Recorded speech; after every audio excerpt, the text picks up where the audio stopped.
Welcome to episode 9 of the Gambots podcast. I'm your host, Eric, and this is my co-host. It's Christian.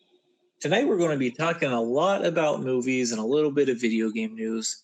I saw a few movies this week, specifically Little Evil and Bushwick, and Christian saw Bad Times at Royale and A Star is Born. Towards the end, Christian's going to be talking about a concert he went to, and then finally, we're going to give you guys an update and some video game news. But first, I saw Little Evil last week. Christian, have you ever seen that movie?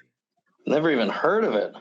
It's awesome. It stars Adam Scott, and it's by the same director who did Dale and Tucker vs. Evil.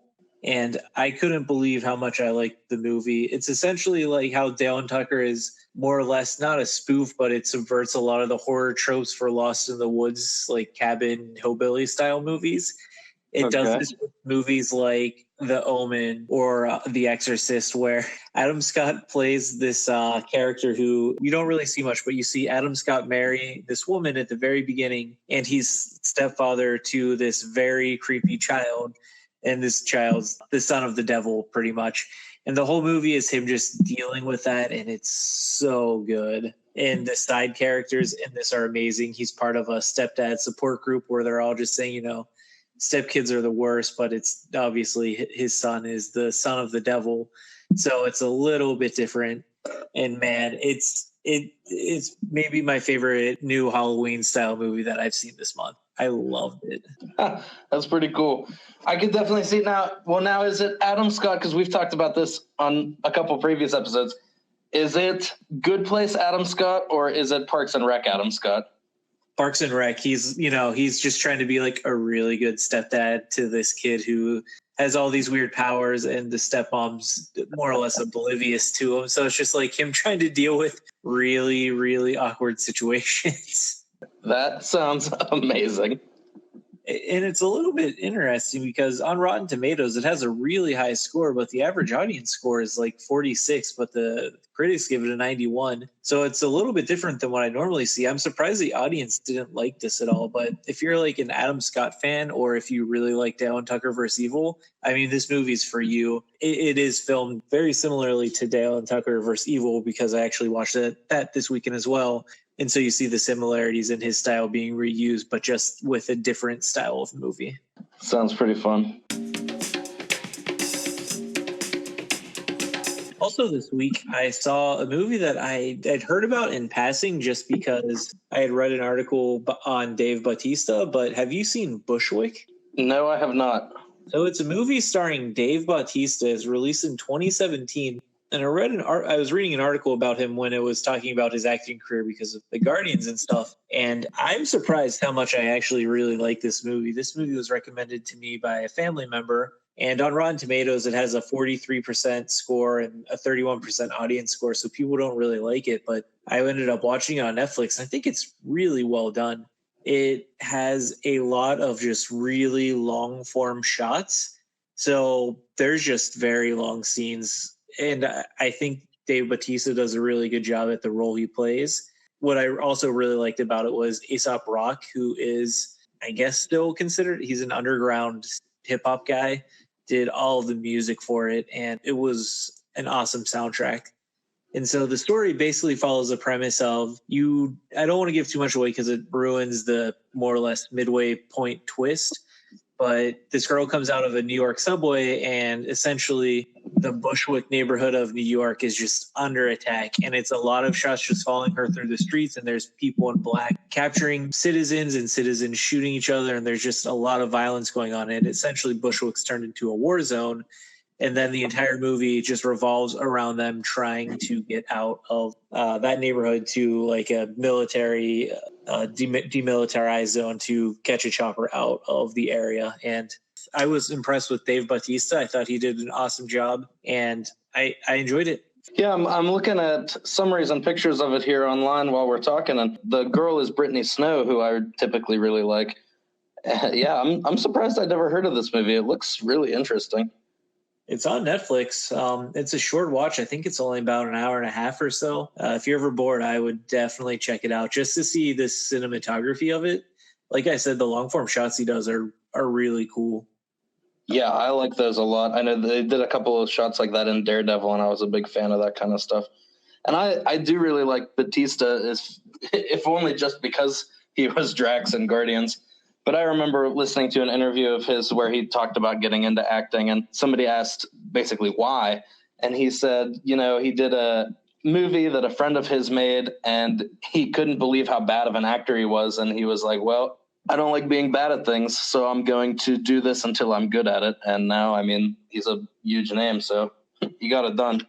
Yeah. I think he knows the role he's playing, and he's, he was a WWE guy, so he's sort of in the same vein as The Rock, but, I think The Rock is obviously much more popular, but where a lot of wrestling guys are trying to bridge that gap. And I think he's sort of like the second generation where he's maybe one of the more successful wrestlers to do that since The Rock, because I know some other guys have tried and they have not really been that successful. Yeah, The Rock and John Cena are really, I think, the only two people that I can think of that have been successful other than Batista. So this week you saw Bad Times at the El Royale. What did you think of it, Christian? It was very, very long. So I thought this movie was almost over, and then the person I was watching it with pointed out to me that there was still an hour left. It wasn't bad. It was weird. It was definitely weird, but that's what I was expecting going in. I didn't really have any idea what to expect, so I was more watching it just to find out what it was than because I was excited about it. And it was definitely weird. It lived up to the weirdness that the trailer put out for it. It essentially follows 5 different stories, and it's 4 people that have checked into this hotel all together and how their stories kind of interweave with each other. Jeff Bridges is an old man who's a priest, and you're trying to figure out what his game is. And then there's a woman who's a singer who's literally not there for any reason other than just she needed a cheap place to stay. And so she kind of just gets wrapped up in all these other stories. There's someone who appears to be committing a kidnapping, and then there's somebody who is a government agent, although that story is never really fleshed out far enough. That's the weird thing about this movie is there's a lot to it, and it is, like I said, incredibly long, but also at the same time, certain things never kind of get explained adequately. I think they went in too far on having so many stories that even with the length of it, you still don't see every story to the end. There's still some things that don't get resolved. And then the last story is of basically the overarching thing, what brings everybody together. And that's the one that doesn't pick up until like halfway through the movie. So when it seems like all of these characters' stories have been resolved and they're starting to kind of wind down, all of a sudden they throw somebody new in and, oh man, the story just ramps right back up again. It seemed to me like it was a movie and its sequel that they had just kind of squished into one movie. Interesting. I've seen previews for this, and I really like Jeff Bridges, so I wanted to see this. This movie has Jeff Bridges, Dakota Johnson, John Hamm, Chris Hemsworth, so some Nick Offerman's in it, some pretty big names. And it was directed by Drew Goddard, who I was checking out his IMDb. It seems like he actually produced and directed a couple episodes of The Good Place, and he did Cabin in the Woods back in 2012, and he's doing X-Force. So it seems like a strange list of things that he's been involved with. Yeah, and Jeff Bridges is great in it. Nick Offerman is only in it for about, I want to say 2 minutes. Oh, okay. I didn't even know he was in this. He's in the very beginning, and then he's in it a little later, but he's walking around this hotel, and I thought to myself, is that Ron Swanson? And it was, and I was pleasantly surprised. There's also, at the end, another surprise Parks and Rec character drops in for just about a split second. You get to see Jerry Gergich. Really? Yeah, he's just in it as like an announcer for a show that they put on at the very end. But yeah, I was surprised he took the stage. Like, no way. So would you recommend people check this out, or do you think it's too boring? No, it's definitely not boring. It's just really long. It's a lot longer than I thought it was going to be. I would definitely recommend people check it out. I didn't dislike it. In fact, I did really like certain parts of it, but definitely people should be aware going in that they're not in there for a short time, that they should settle in. What makes it feel long then? Were you just going in anticipating a completely different movie and the length just crept up on you, or did something make it just seem drawn out? I think it's just because they completely changed things halfway through. Like I said, it felt like we were nearing the end. All the stories that they had developed so far had been mostly resolved. It seemed like they could finish it up with just about another 10 minutes of screen time. And then, yeah, they throw a new character in there out of nowhere, and it becomes a completely different movie in no time flat. And so I think that's what caught me off guard, just the idea that, like I said, it felt like two movies that had been squished together. All right, you also saw A Star is Born this week. What's that about? That is a remake, I believe, a third remake. I know Barbra Streisand played in it originally, and this one stars Lady Gaga and Bradley Cooper. Essentially, he is a star musician who has a terrible alcohol and drug addiction, and she is a singer-songwriter who's kind of struggling through life, and they meet by happenstance, and he gives her her big break, essentially. How is Lady Gaga? I don't know if I've ever seen her act. She's really good, so I'll start there. Lady Gaga is really good in this movie. Bradley Cooper is really good in this movie, although he kind of just growls at people. Like his voice is very low. It's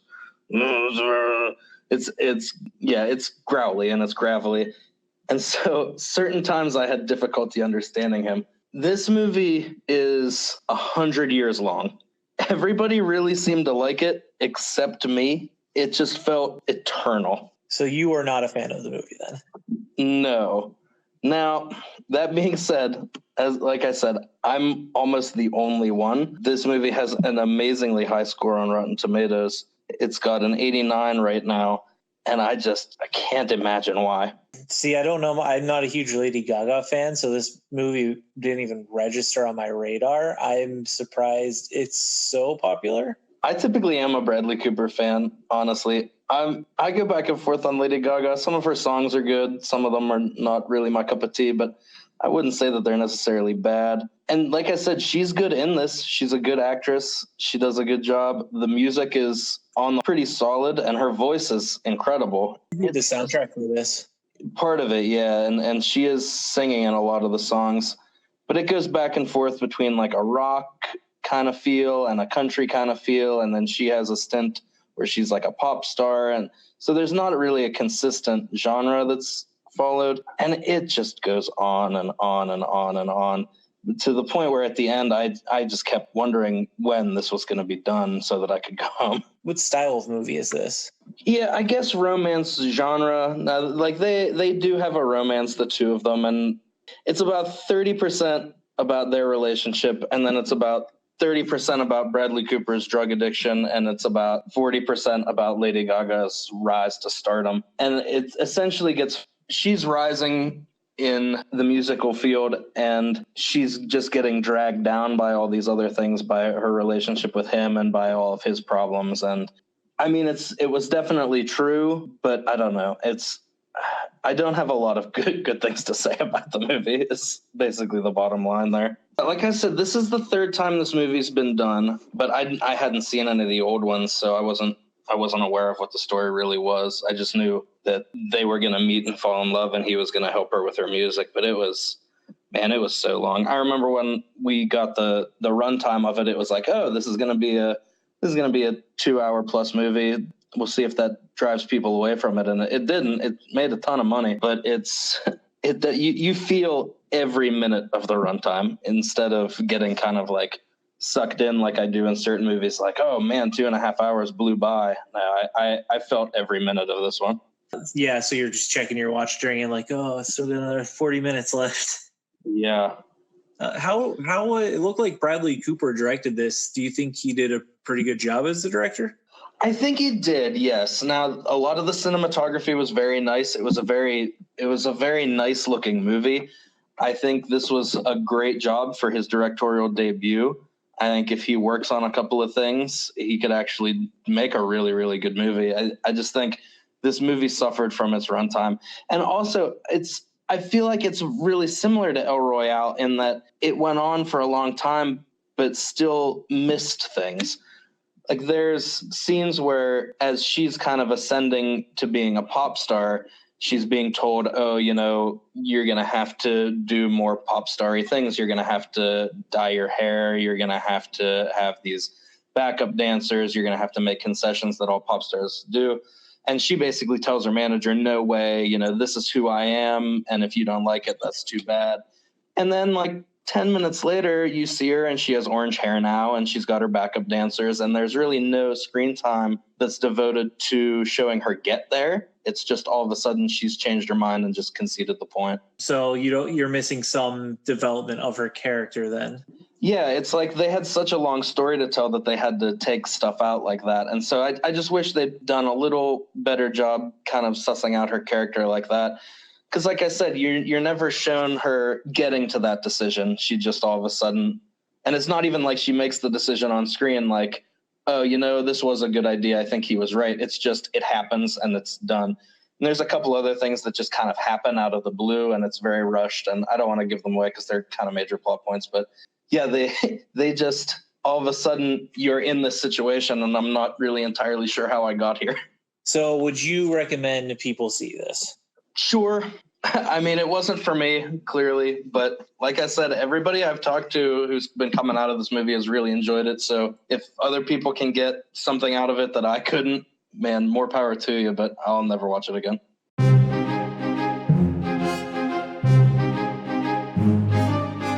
So this weekend you were in Toronto for a concert. How was that? It was a lot of fun. So me and my buddy went and we watched the music of Game of Thrones, and it was pretty incredible. Is that one of them where they play episodes and they play live orchestra, or was this it was a concert entirely and you're just listening to the music? It was mostly just concert. So they showed clips and things on the big screen, but they didn't really show full episodes. They did run through a couple of like full scenes. There was like the whole suite from the Battle of the Bastards got played and they showed the battle in the background, and there were a couple, they showed the whole Red Wedding essentially and played the Reigns of Castamere over top of that. And it was a lot of fun. Was this in a concert hall? Was this outdoor? What type of venue were you in? We were actually in the hockey arena. Really? Yeah. Wow, that sounds cool. Yeah, it was pretty cool. It was big. It was packed. Like it was a lot more crowded than I actually thought it was going to be. But we ended up going to Toronto. We had booked tickets to the Bryce Jordan Center in State College, and then they canceled due to logistical difficulties, which we didn't really know what that meant. And my friend texted me and said, well, I guess we're not doing this because the next closest one is in Toronto. And I thought, I mean, I've got a passport. And he was like, well, so do I. So we just kind of booked it and did it. And it was well worth the trip. And now having seen it, I can completely believe that the Bryce Jordan Center was having logistical problems because, man, they did some crazy stuff. Yeah, they had a guy on a giant organ, and he was sat on a platform playing this organ, and the platform lifted him 10 feet up into the air. There was a woman who was anchored to a harness, and she played violin as these ropes lifted her about 50 feet up into the sky. So she was just floating around basically close to the ceiling of the arena, just playing violin like she was on the ground. It was pretty incredible. And they had flames, like fire cannons shooting flames all over the place anytime the dragons were on screen. They had a lot of cool stuff rigged up. I have no difficulty believing that people were going to run into logistical issues with this concert. That sounds awesome. And I don't even really watch Game of Thrones, but just the presentation of that sounds amazing. Yeah, it was crazy. And they had, and like you said, you don't really watch, but a lot of the music in Game of Thrones is pretty out there, especially when they do the scenes in the north. There's a lot of more tribal kind of sounding stuff. And so they had some people playing some really crazy instruments. There was a guy there with a didgeridoo. And then the composer was actually the conductor. So the guy who wrote all the music was there conducting the orchestra. And he came out and he played a hammer dulcimer, which is, I guess, kind of like a piano where you just pound on the strings yourself instead of hitting keys, because he uses that instrument a lot for Arya's theme. There were some people playing some really just wild stuff I'd never even heard of. I couldn't tell you what it is now if you asked me. That's awesome. So it's not even just like a traditional orchestra you're seeing them play just obscure instruments that you're probably never going to possibly see again. Yeah, like they had the full symphony and they had a choir behind it. They had a lead instrumentalist on normal stuff, like they had a lead vocalist. They had that violinist who flew up into the air. They had the pianist, but then, yeah, they also had lead instrumentalists on just some really obscure, exotic instruments. It was really fun to see. The one guy was super into it, man. He was dancing all over the place as he played. That must be an exciting thing to play in if you're a musician, Grant. The most music talent I had was playing band through middle school. But I imagine, like, if you love what you're doing and then, like, you're part of something like Game of Thrones and you're normally in an orchestra where not much happens, but then you go to one where they're shooting fire and people are flying through the air, like, the musicians themselves have to be jazzed for that. Yeah, I can imagine. It would be incredible. Now, I've gone to a couple of shows, not this out there, but I've gone to Distant Worlds, the music of Final Fantasy. I've done every year for the past 4 years now, and once several years ago. And it's a similar kind of vibe where it's the full orchestra and the choir, and they just play music from the Final Fantasy series, and they show clips on the screen, and it's been a lot of fun. That's what I was assuming this was going to be, and I was right for the most part. And with all that additional stuff in there, it was unlike anything I'd ever been to. Yeah, I bet the crowd was going crazy too for it because, Game of Thrones fans are pretty passionate about everything. So I can only imagine the ones who are going to that concert. I bet they loved it. Oh yeah, for sure. And it's always fun to be part of a crowd like that and like Littlefinger comes on screen and everybody boos, and like Tyrion comes on screen and everybody cheers. There's just a lot of energy in the room. That's awesome. So yeah, it was well worth the 6-hour drive up to Toronto.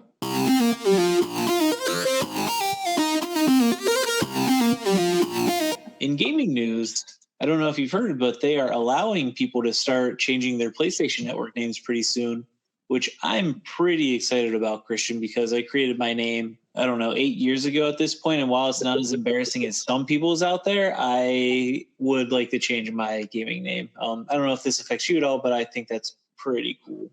Yeah, I mean, who among us hasn't made a terrible username and regretted it forever? Yeah, and then especially with PlayStation, it's been just, for whatever reason, I don't know how they set it up. They just have not allowed you to change it.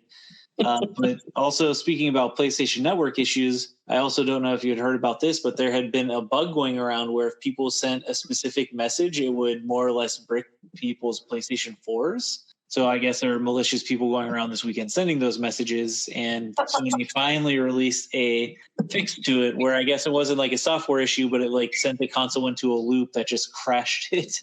Good Lord. Yeah, so unlucky people had that this weekend, but it is now fixed and people should not be running into that anymore. One thing I actually think was the most interesting was, I don't know if you have PlayStation Plus, but if any listeners out there who don't have it, is you essentially pay $60 a year to use online for PlayStation. You get 2 free downloads a month for PlayStation 4 plus PlayStation 3 games and Vita games, but part of the November list was leaked. And I'm hoping it comes out because the leaked titles are Yakuza Kiwami and Bulletstorm Full Clip. And I've been wanting to play Yakuza for a really long time, so I'm hoping these are actually true leaks. Nice. And for the third week in a row, I'm actually going to bring up Assassin's Creed Odyssey again because it is facing a mini controversy of its own with more or less, I think, a little bit of a war between media outlets and YouTube personalities. So Assassin's Creed Odyssey, if you don't know, it's a single player game. And in it, it's developed by Ubisoft. And in the single player campaign is you can purchase microtransactions. And one of the microtransactions is an experience booster, which helps you level up quicker. I think it costs $10 to do so.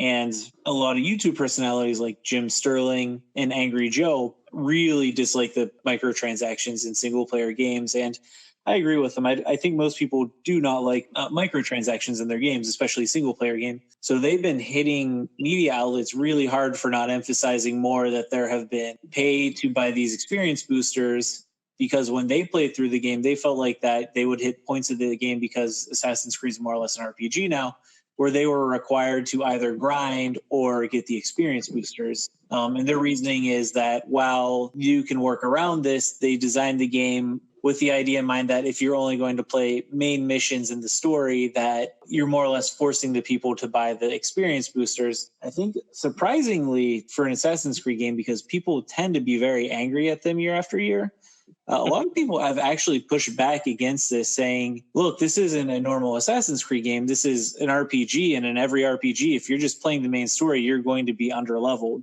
You need to go do a couple side quests here and there. And a lot of people are saying, look, I've done a few side quests and I feel adequately leveled for this. So there's been a lot of back and forth between media outlets, Reddit, and YouTube personalities all over Assassin's Creed Odyssey and this microtransaction. I just thought it was really interesting. Yeah, I think that speaks a lot to kind of the gaming environment in general right now, is the idea of not necessarily pay to play, but like pay to level. This back and forth between it, if you can afford it, you don't really even have to play the game. You can just buy your way to the end. And I don't know. That seems like cheating to me, but I don't necessarily feel like the game is at fault for allowing it. I just kind of look down on the people that take them up on it. I feel like this might have been the wrong game for people to die on this hill about, because so their biggest fear is that game companies are going to start designing games where they make everything extra grindy just so you're more incentivized to pay $10 to make it a normal experience. But from everything I've seen, granted, I haven't played this game yet. I plan to eventually here once I finish Horizon Zero Dawn. But it seems like if you just do all the side quests, you're fine. And when I play open world games like this, I play all the side quests. I mean, Horizon Zero Dawn, I think I might be underleveled if I just was doing the main quest line. But I did all the quest lines down. I'm 30 levels above what recommended at what I'm at. And I just think maybe this was not the game to bring that up in, because it's an RPG. You can power level all you want, or you can go under level. And while it's crappy that they included it there, and if they did somehow let the design seep into, let's make this extra grindy for parts if you're just doing the main story, for the most part, from what I'm hearing from not just, media outlets, it's just a lot of the Reddit fans too are generally saying, no, it's fine. Like, this is not that bad. And I feel like if all these YouTube personalities are going to choose a hill and choose a battle, that this was maybe not the game to point that out to. Like, they should have picked a different game that was doing it more egregiously, so you just wouldn't have infighting over it like this. Yeah, that's fair. I think if games are going to start getting designed so that they're almost unplayable without buying additional things, that's not great. But if this were just a normal game that you could pay to cheat, whatever.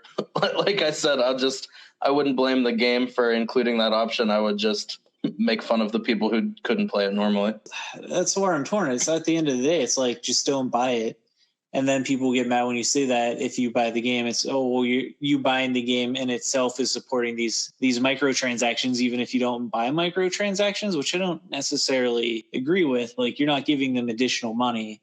You're paying what everyone else is paying. And just because you're not on their side, they're going to somehow make you an enemy for it just because you don't agree with them in that instance. So I think very interesting development on Assassin's Creed Odyssey, which by and large has most people I've seen reviews for have actually really liked the game, except for a couple of the bigger YouTube personalities.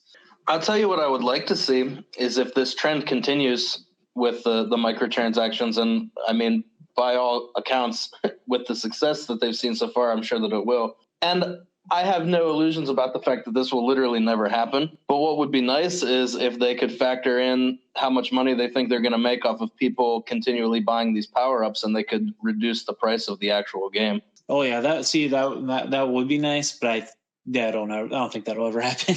No. And I mean, it's a shame because I feel like if people paid less for the actual game, that might incentivize them to buy things in game. Say, like, I saved $10. So in somebody's mind, maybe they're like, I've got a $10 budget for things I could spend on power-ups. But I don't know. That's just my take. I would really like it if games were less expensive so that I could play more of them. Yeah, I agree. I think games are in a weird spot right now because their production costs have really, even in the past 10 years, I mean, their production costs are so much higher than they used to be. But then also more people are buying more games than they used to be. So I think these microtransactions are a way for them to hedge their bets in case the game's doesn't sell as well. They can maybe recoup some of their money. Most games are not going to sell the base game for more than $60 anymore. It's just standard, but they do then start doing the Ultimate Edition or the, Gold Steelbook, where the game ends up somehow being $100 because you're prepaying for DLC, or these microtransactions or costumes ahead of time, which I don't know. I'm not a big fan of those, but I guess if you're a huge fan of the series, I mean, it's no hard, like, you know, them buying it's not really hurting me. So to each their own. Yeah, I mean, I'm for sure paid more than I probably should have on like collector's editions of things that I really enjoy. And that's, like you said, to each their own. Some stats I wouldn't mind looking into would be basically the game industry versus the movie industry. Because, I mean, we're not charging $60 for people to buy movies. We're charging like $30 for a Blu-ray. And that doesn't come with all these additional things where you're going to buy. Like, you're not going to buy a Blu-ray and plug it in and have it tell you that if you want special features, you have to pay another $10.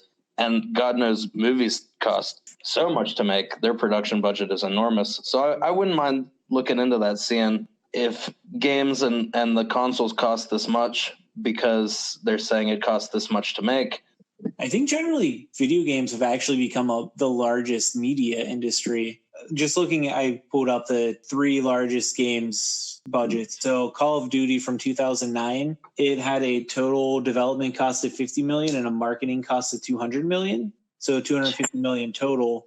And Grand Theft Auto, which I actually think is one of the biggest ones, because Grand Theft Auto 5, because I think it made $1 billion or something in its first month or so. That development cost $137 million and a marketing of $128 for a total of $265 million. And that game, I think, has made billions of dollars. And I'm looking at the stats for Infinity War right now, and it cost somewhere between 320 and 400 million to make, and it's made $2 billion. Yeah, so they're somewhat comparable then. Obviously, Infinity War was much more expensive to yeah, like twice as much. All right, guys, we're going to play our Amazon review game. This movie is from A. Clemson. Wow, it's a good thing we rented this through Redbox before reading the reviews here. I don't generally write reviews, but feel I have to help restore the balance. All my family, a 40-plus-year-old mom and dad, 4 kids, ages 4 to 11, thought this movie was good and funny. Yes, the peeing on the castle could be seen as gross, but there was no flesh shown. So, to my thinking, no harm done. Shrug. Must be a lot of wowzers out there.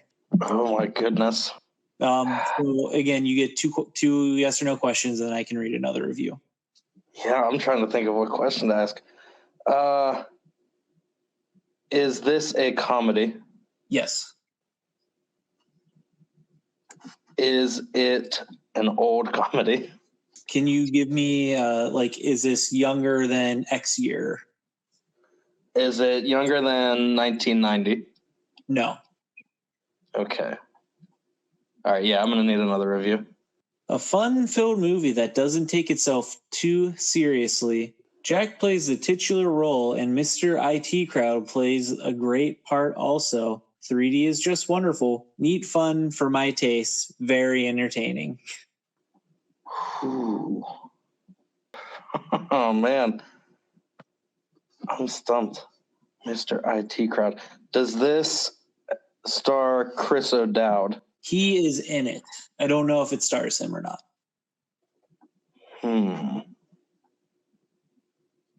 Trying to think of Chris O'Dowd movies I've seen. Does this have Bill Murray? No. Do you need your third review?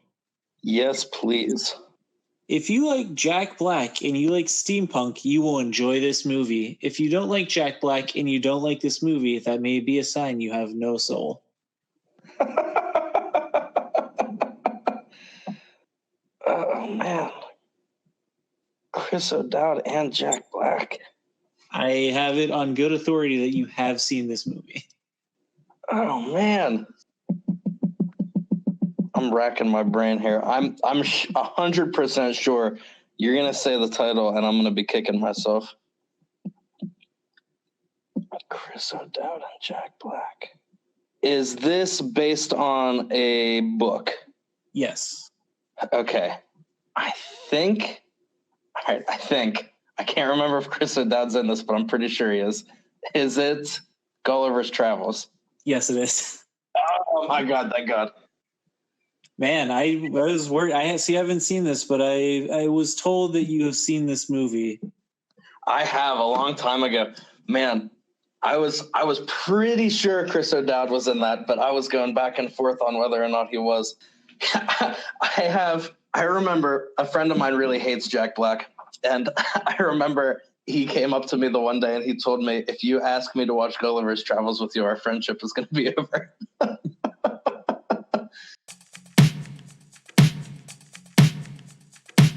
All right, so what are you going to be checking out this week, Christian? Well, this week we're getting Halloween, which I don't have a whole lot of an interest in. We're also getting a movie called The Hate U Give with Amanda Stenberg and Common, which looks pretty interesting. It looks like it's going to be mostly about race relations in America, so that should be interesting. I'll be getting into that. I'm behind on Doctor Who now. I'm going to have to get caught up on last week's episode and then this coming weekend, obviously The Good Place on Thursday. Cool. Did you end up watching Good Place last week? Yes, I did. Yeah, I did too. I'm really interested. I know we didn't talk about it, but I'm very curious how they're going to go with the next episode now. Yeah, I'm excited because it looks like the two groups that they were keeping mostly separate are coming back together, and I'm excited for the whole gang to be back in one unit again. Yeah, me too. I like it best when they're all interacting with each other. Yeah, it felt like this season had been missing a little bit of something, and I honestly think that's what it is, was they weren't all interacting with each other again, and like I said, I'm looking forward to it now. I still really want to see Venom. I just need to go to the movie theater and watch it. So that's my ultimate goal, is I would like to see Venom in theaters. Otherwise, I'm going to probably try and check out some more Halloween movies. It's been a pretty busy weekend. I'm just trying to force myself to get done with Horizon Zero Dawn. I'm about 33 hours in right now. I'm 70% of the way completed through the game. I just have a little bit of the map left to explore and then just to do all the missions, and I will be done. So I really like the game, but I've been playing it so much lately that I'm just looking forward to getting done with it so I can move on to something else. Yeah, I know the feeling. You had mentioned Halloween movies. There's a new movie TV show, I think, on Netflix called The Haunting on Hill House that I've heard is super terrifying to the point where it's giving people nightmares and all sorts of other things. And it's popped up on my dashboard a couple of times, and I've just kind of ignored it. But I read a couple reviews this week, and I might start that. I was hoping for Stranger Things in October, but I haven't heard heads or tails of it. So I think this is going to be my scary TV show for the month. I might have to check that out. I have, now you say that, I've heard of it, but when I saw people advertising it, I thought they were advertising a new House on Haunted Hill. And I was like, oh, another remake? So I didn't realize it was not that. It was something with a very similar name. Yeah, like I said, it's popped up a couple of times, and on the I'm looking at it on Netflix right now, and it's 10 episodes, and they all look like they're just about an hour long. So it should be a fairly quick run through. But yeah, while we were in Toronto, we were reading reviews about it, and it sounds scary. So I'm looking forward to it. All right, guys, thanks for listening to our episode. If you want to check us out, we are at Gambots Network on Twitter. Thanks for listening. Thank you.